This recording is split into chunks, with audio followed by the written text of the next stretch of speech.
Hello friends, welcome to Unicorn Study Point 2.0 में आप सभी लोगों का स्वागत है। फ्रेंड, आज हम लोग बात करें भारतीय संविधान की दूसरी क्लास, यानी कि बात करेंगे हम लोग अगर संविधान के अनुच्छेदों में, मतलब संविधान में जो अनुच्छेद थे उनके बारे में अगर बात करें तो हमारी ये दूसरी क्लास होने वाली है, क्योंकि अब पिछली क्लास में हमने भाग 1 यानी कि आर्टिकल 1 से लेकर 4 तक लगभग पूरा क्लियर कर लिया था। लगभग जहाँ तक उम्मीद है सबको याद ही हो गया होगा। आज हम लोग बात करेंगे दूसरे यानी कि भाग 2 की बात करेंगे। अगर भाग 2 में पूछेगा तो क्या है, नागरिकता संबंधी जितने भी अधिकार दिए गए हैं उन सब की चर्चा हम लोग इस अनुच्छेद में करेंगे। अगर बात करें कि इस संबंध में कितने टोटल आर्टिकल होते हैं तो भाग 2 अनुच्छेद कहता है क्या, नागरिकता, यानी कि अनुच्छेद की बात करेंगे तो 5 से लेकर 11 तक। यहाँ पर कभी कभी ऐसे भी क्वेश्चन बन चुके हैं फ्रेंड्स कि यहाँ तक पूछ सकता है कि 5 से लेकर 11 तक टोटल अनुच्छेदों की संख्या क्या है। हम लोग ज़्यादातर कहेंगे 6, कितना होगा 6 5 11, लगभग 6 आर्टिकल। लेकिन जब तक 5 को लेकर शामिल करेंगे टोटल आर्टिकल की संख्या पूछेगा या टोटल अनुच्छेदों की संख्या पूछेगा तो टोटल कितने हो जाएंगे, तो टोटल अनुच्छेद जो हो जाएंगे वो पूरा हो जाएंगे फ्रेंड 7 हो जाएंगे। यहाँ पर ये पीछे भी हाल ही में क्वेश्चन पूछा गया फ्रेंड, इसको याद रखेंगे। अब उसके बाद बढ़ के एक एक बात की तो नागरिकता संबंधी यानी कि 5 से लेकर 11 तक जितने भी अनुच्छेद हम लोग पढ़ेंगे, 5 से लेकर 11 तक जितने भी अनुच्छेद हम लोग आज उनके नागरिकता के बारे में जितनी भी जानकारी रहेगी सब कुछ आज हम डेवलप करेंगे यहाँ पर अपने ज्ञान में। आज हम लोग बात करें अगर नागरिकता की, तो नागरिक होते क्या हैं सबसे पहले ये तो देखेंगे। अगर ज़्यादातर देखेंगे किसी कोई भी देश हो, चाहे भारत हो, चाहे इंग्लैंड हो, अमेरिका हो, कोई भी देश हो, जहाँ पर क्या हो या क्या हो वहाँ पर नागरिक तो रहेंगे ही रहेंगे। तो वहाँ पर संभवतः 2 प्रकार के नागरिक होते हैं। एक तो होता है भारतीय मतलब वहाँ का देशी नागरिक जिसे बोलते हैं, वहाँ का खुद का नागरिक, स्वयं का नागरिक, खुद देश का जहाँ उसका जन्म हुआ है, पैदा हुआ है, वहाँ का नागरिक बोलते हैं। और दूसरा जो अन्य देशी बोलते हैं या फिर गैर नागरिक बोलते हैं उसको। यानी कि अगर बात करेंगे नागरिकों को, जो स्वयं का देश का नागरिक रहेगा या फिर भारत में ले ले, अगर हम भारत के नागरिक, मैं अगर भारत का नागरिक हो तो मुझे हर प्रकार के जितने भी अधिकार रहेंगे, चाहे मौलिक अधिकार की बात करें, चाहे कोई भी अधिकार हो, हर प्रकार का अधिकार मुझे क्या होगा, मेरे पास रहेगा। अब इसके बाद अगर बात कर ले अन्य देशों के बारे में, अन्य देशी नागरिक के बारे में, तो वहाँ पर उसको कुछ ही अधिकार दिए गए होंगे।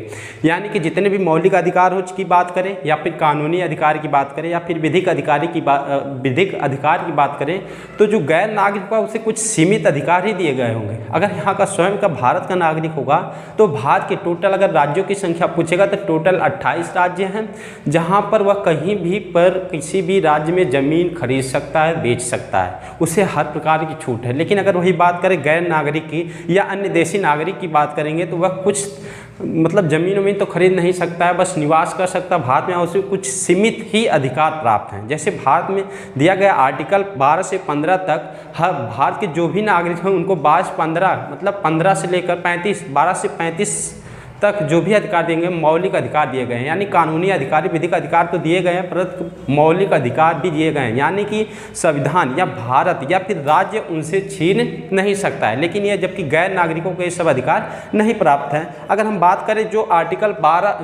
आर्टिकल 5 से 11 तक दिया गया है, ये आर्टिकल जो दिया गया है ये किस नागरिक के बारे में या किस नागरिक के विषय में ये बताता है, तो बात करेंगे जो 26 जनवरी 1950 से पहले भारत में जिनका जन्म हुआ है या 1950 से जो भारत में स्थायी तौर पर निवास कर रहे हैं उनके बारे में जानकारी इसमें दी गई है। जितना भी आर्टिकल पढ़ेंगे तब अगर हम बात करेंगे आज का जो युवा पीढ़ी है ये किस आर्टिकल, किस अनुच्छेद के तहत भारत का नागरिक है, इन सब के बारे में हम चर्चा आगे अनुच्छेद में करेंगे। सबके बारे में जानकारी हम लेंगे। अगर आइए स्टार्ट करते हैं यहाँ से।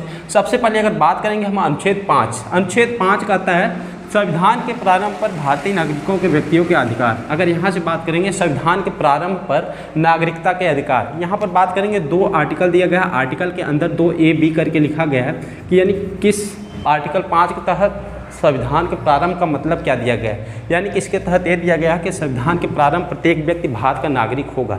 यानी इसमें लिखा गया है ए में लिखा गया है ऐसा व्यक्ति जो 26 जनवरी 1950 से पहले भारत में स्थायी तौर पर क्या हुआ, निवास कर रहा हो या फिर उसका जन्म अविभाजित भारत में हुआ हो।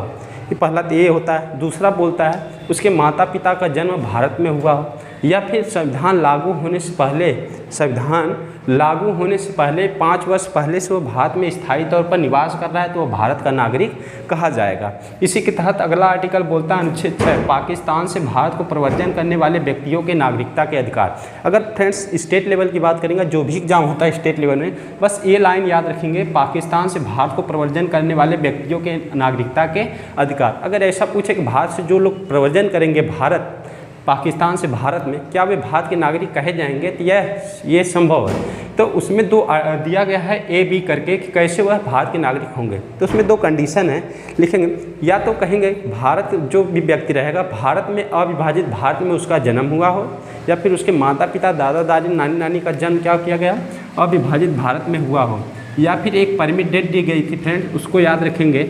एक परमिट यानी कि 19 जुलाई 1948 से पहले, परमिट डेट कभी कभी क्वेश्चन पूछ लेता फ्रेंड, उसको याद रखेंगे। 19 जुलाई 1948 से पहले भारत में प्रवेश कर लिया हो तो वह भारत का नागरिक कहा जाएगा। इसी के तहत अगला आर्टिकल बोलता है अनुच्छेद 7, भारत से पाकिस्तान को प्रव्रजन करने वाले व्यक्तियों के नागरिकता के अधिकार। क्या ये भारत के मतलब कहा गया कि अनुच्छेद 7 के तहत यदि भारत से पाकिस्तान को प्रव्रजन करेगा कोई भी व्यक्ति, चाहे यहाँ का हो चाहे कहीं का, तो वह भारत का नागरिक नहीं कहा जाएगा। ये आर्टिकल 7 स्पष्टता कहता है कि भारत से पाकिस्तान को प्रव्रजन करने वाले व्यक्तियों की नागरिकता के अधिकार बारे में आर्टिकल 7 संदर्भित है कि भारत से पाकिस्तान को प्रव्रजन करने वाले व्यक्तियों के नागरिकता के अधिकार। यदि कोई व्यक्ति भारत से पाकिस्तान को प्रव्रजन करता है यानी कि जाता है, तो वह भारत की नागरिकता स्वयं ही समाप्त हो जाएगी। अगर वह भारत का नागरिक बनना चाहता है तो भारत के जो राजनयिक होगा, जो काउंसलर प्रतिनिधि जिसे एम्बेसडर बोलते हैं, उससे प्रतिनिधि के तौर पर चुनना पड़ेगा, पंजीकरण कराना पड़ेगा, तब वह भारत का नागरिक बन सकता है। इस संबंध में आर्टिकल हमें कौन बताता है 7। अब अगले आर्टिकल की बात करेंगे तो अगला आर्टिकल बोलता है भारतीय मूल के व्यक्तियों के नागरिकता के अधिकार। इस आर्टिकल के तहत यानी कि भारत का कोई भी व्यक्ति जो स्थायी तौर पर न रहकर साधारण तौर पर किसी भी देश, सऊदी अरब, दुबई, कहीं पर अमेरिका में अगर रह रहा है, साधारण तौर पर रह रहा है, वहाँ पर स्थायी नागरिकता नहीं ली है, तो आर्टिकल 8 के तहत भारत का नागरिक बना रहेगा। इसमें कंडीशन है, अगर कंडीशन की बात करेंगे तो उसके माता पिता दादा दादी नाना नानी या किसी का जन्म अविभाजित भारत में हुआ हो तो वह भारत का नागरिक होगा। या फिर दूसरी कंडीशन बोलती है कि वहाँ का स्थायी प्रतिनिधि जो होगा यानी काउंसलर होगा, जो वहाँ का एम्बेसडर होगा, उसने उसे पंजीकरण के रूप में कर लिया हो तो वह भारत का नागरिक बना रहेगा। ये हमारा आर्टिकल 8 कहता है। आर्टिकल 9 के बारे में अगर विषय की जानकारी प्राप्त करेंगे तो यहाँ दूसरे देश की नागरिकता ग्रहण करने से भारत की नागरिकता का स्वतः समाप्त हो जाना, यानी कि अनुच्छेद 9 कहता है यदि कोई भारतीय व्यक्ति किसी दूसरे देश की नागरिकता स्वयं स्वेच्छा से ग्रहण कर लेता है तो आर्टिकल 9 के तहत वह भारत का नागरिक नहीं कहा जाएगा। इसमें साफ साफ कहा गया क्या फ्रेंड, फिर से देख लेते हैं। अनुच्छेद 9 कहता है यदि कोई भारतीय व्यक्ति किसी दूसरे देश की नागरिकता स्वेच्छा से ग्रहण कर लेता है तो वह भारत का नागरिक नहीं कहा जाएगा। ये आर्टिकल 9 कहता है। आर्टिकल 10 क्या, भारतीय संविधान के प्रावधानों के तहत प्रत्येक व्यक्ति संसद द्वारा बनाई गई विधि के अधीन भारत का नागरिक बना रहेगा। यानी कि 26 जनवरी 1950 से पहले जो भी व्यक्ति रहे हैं उनके प्रति अगर नागरिक बात बताएंगे कि आर्टिकल 10 के अंतर्गत संसद अगर नागरिक संबंधी कोई भी कानून में चेंजेस करती है, कोई भी बदलाव करती है, तो आर्टिकल 10 के तहत वह नागरिक भारत का ही नागरिक बना रहेगा, ऐसा आर्टिकल 10 कहता है। आर्टिकल 11 बोलता है कि भविष्य में नागरिकता संबंधी अगर कानून बनाना है तो उस पर किसके पास ऐसी शक्तियां हैं जो भारत में मतलब आगे आने वाले नागरिकता संबंधित कानून बना सकती है। तो आर्टिकल 11 बोलता है कि आगे अगर भविष्य में ऐसा कोई कानून बनाने को आ गया जिसके तहत अगर हमें नागरिकता संबंधी कोई कानून बनाना है तो किसके ऊपर है, अनुच्छेद 11 के तहत संसद के ऊपर है। इसी का अधिकार, यानी कि अभी तक हम लोग जो बात किए हैं 5 से लेकर 11 तक आर्टिकल के बारे में, वो सभी जो नागरिकता संबंधी अधिकार थे वे 26 जनवरी 1950 से पहले वाले व्यक्तियों पर लागू होते हैं, ना कि जो वर्तमान में युवा पीढ़ी चल रही है इनके ऊपर। तो बात करेंगे हम लोग किसके तहत नागरिक हैं, इन सब पे अधिकार जो सौंपा गया है वो आर्टिकल 11 के तहत किसके पास है, संसद के पास है। इसीलिए 1955 में नागरिकता अधिनियम पारित किया गया। 1955 में नागरिकता अधिनियम पारित किया। इसके तहत कोई भी व्यक्ति, भारत का कोई भी व्यक्ति 5 प्रकार से या 5 तरीके से भारत का नागरिक बन सकता है। अगर पहली कंडीशन बोले जन्म से, पहला क्या है, जन्म से, दूसरा उद्भव, तीसरा पंजीकरण से, चौथा देशीकरण से, 5वां दूसरे देश के सम्मेलन से।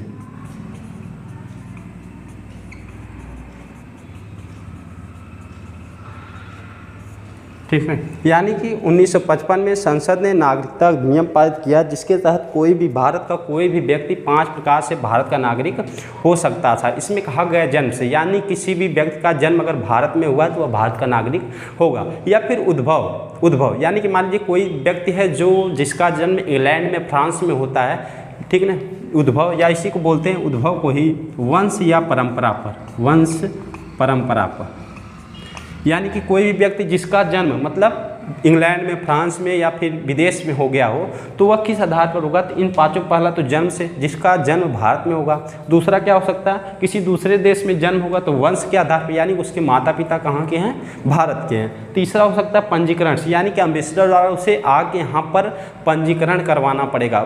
यानी कोई विदेशी अगर हमारे भारत की नागरिकता लेना चाहता है तो पंजीकरण के माध्यम से ले सकता है। या फिर देशीकरण से, कोई व्यक्ति 10 साल तक यहाँ पर रिकॉर्ड अपना दिखाकर 10 साल रहकर फिर भारत की नागरिकता ले सकता है। या फिर दूसरे देश के सम्मेलन से, यानी कि दूसरे देश के सम्मेलन से कहने का मतलब है यदि कोई देश स्वेच्छा से भारत में शामिल होना चाहता है तो वह भारत का कोई भी राज्य बन सकता है, यानी कि भारत के किसी भी राज्य क्षेत्र में बस सकता है। इसके तहत वह भारत के जितने भी नागरिक, यानी कि उस देश के जितने भी नागरिक होंगे भारत के नागरिक कहे जाएंगे। इसी के तहत 35वें संविधान संशोधन 1975 में 35वां संविधान संशोधन 1975 में किसको दिया गया? सिक्किम को सहराज्य का दर्जा दिया गया। उसी तरह यानी कि सिक्किम राज्य के जितने भी लोग थे भारत के नागरिक कहे जाने लगे। ऐसी बात करते हैं, अगर हम बात करें कि कहाँ पर, जैसे ब्रिटेन में एकल नागरिकता को अपनाता है, तो भारत क्या है? भारतीय सिंगल सिटीजन मतलब कि क्या होता है? भारत जो है एकल नागरिकता को अपनाता है, यानी कि यहाँ पर कोई अलग अलग राज्यों के अलग अलग निवासी होने की क्या हो ना सर्टिफिकेट नहीं दिखाना पड़ेगा। यानी कि इस आधार पर बात करेंगे, बस केवल अपवाद स्वरूप पहले था जम्मू कश्मीर, जहाँ की नागरिकता अलग थी, वहाँ का संविधान अलग था, वहाँ के झंडे अलग थे, वहाँ कोई ज़मीन नहीं खरीद सकता। लेकिन 2020 से वहाँ पर अब सब कुछ तय हो गया है, वहाँ का कोई नहीं, सब भारत एक है, यानी कि उसे केंद्र शासित प्रदेश से स्टेट में केंद्र शासित प्रदेश में बना दिया गया है, यानी जम्मू कश्मीर और लद्दाख 2 पार्ट में बांट दिया गया है। उसके बारे में वो अलग से आर्टिकल 370 बारे में उसके बारे में देखेंगे, वो अलग से दिया गया है, वो अलग से उसको एक क्लास ले लेंगे। तो यहाँ पर हम देखते हैं कि यानी कि नागरिकों के संबंध में जितनी भी जानकारी हुई थी हम लोग इससे प्राप्त कर ली। एक बार फिर से देख लेते हैं। भाग 2 नागरिकता दिया गया है। आर्टिकल की बात करेंगे 5 से 11 तक टोटल, अगर अनुच्छेदों की संख्या पूछेगा 5 से 6 तक के आर्टिकलों की संख्या 11 तक होगी, टोटल कुल मिला के 7 आर्टिकल। आर्टिकल 5 में क्या है? संविधान के प्रारंभ पर व्यक्तियों के नागरिकता के अधिकार, यानी संविधान जब प्रारंभ हुआ था 26 जनवरी 1950 से, जब भारत का संविधान लागू हुआ था, उस समय जो भी भारत के नागरिक थे उनके बारे में जानकारी दी गई है। अनुच्छेद 6 का था पाकिस्तान से भारत को प्रव्रजन करने वाले व्यक्तियों के नागरिकता के अधिकार। तो इसमें कहा गया पाकिस्तान से भारत को जो प्रव्रजन करेंगे भारत के नागरिक होंगे, उसमें शर्त दी गई थी, पीछे कंडीशन बताए हम।